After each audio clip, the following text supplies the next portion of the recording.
নমস্কাৰ সকলোকে অসম পুলিচত এবি আৰু ইউবিত যিবোৰ মানুহে বা যিবোৰ ল'ৰা ছোৱালীয়ে পাছ কৰিছে তেওঁলোকৰ কাৰণে বহুতে ভাল খবৰ আৰু হয়তো আপোনালোকে বহুদিনলৈকে ৱেইট কৰি আছিলে যে আপোনালোকৰ এপইণ্টমেণ্টটো কেতিয়া দিব তো ফাইনেলি আজি আমাৰ অলপ আগতে আমাৰ চিএম ছাৰে জনাইছে যে অহা ডিচেম্বৰ মাহৰ 3 তাৰিখত আপোনালোকক গুৱাহাটীলৈ মাতা হ'ব আৰু তাত আপোনালোকৰ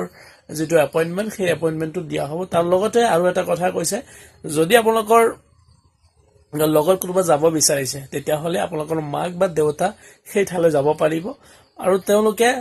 তেওঁলোকক আপোনালোকে লগত লৈ যাব পাৰিব কাৰণ সিএম ছাৰে কৈছে যে তেওঁলোকে প্ৰথম নিজৰ সন্তানৰ যেটো চাকৰি পোৱাৰ যেটো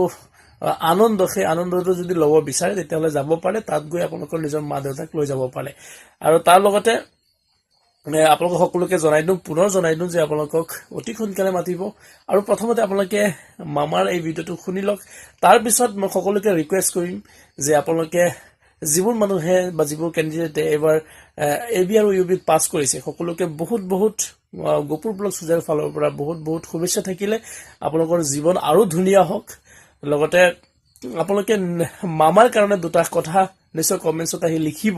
যে আপোনালোকে 1 টকা খৰচ নকৰাকে অসম পুলিচৰ চাকৰি পাইছে ইয়াতকে ভাল দিন ভাল সময় হয়তো আমাৰ অসমত আপোনালোকে প্ৰথম দেখিছে কাৰণ চাকৰি পোৱা আৰু 1 টকা খৰচ নকৰাকে চাকৰি পোৱা বহুত ডাঙৰ কথা গতিকে প্ৰথমতে মামাৰ কথাটো শুনি লওক কেতিয়া পাম মই আপোনালোকক আজি জনাব খুজিছো যে আপোনালোকৰ উৎকণ্ঠাৰ অন্ত পৰিলে 3 তাৰিখে গুৱাহাটীত আমি আপোনালোকক নিযুক্তি পত্ৰ বিতৰণ কৰিম যিসকলে পুলিচ কনিষ্টবল বা কামাণ্ডো এবি ইউবি এসআই যিসকলে পৰীক্ষাত উত্তীৰ্ণ হৈছিলে সকলোকে আমি 3 তাৰিখে নিযুক্তি পত্ৰ দিম আপোনালোক নিযুক্তি পত্ৰ ল'বলৈ গুৱাহাটীলৈ আহিব লগত দেউতা মা বা মাৰ এজনক লৈ কাৰণ আপোনালোকৰ এই সাফল্যৰ দিনটোত লগত দেউতা বা মাক আপোনালোকে লৈ আহিলে তেওঁলোকেও ভাল পাব আৰু আপোনালোকেও আনন্দ অনুভৱ কৰিব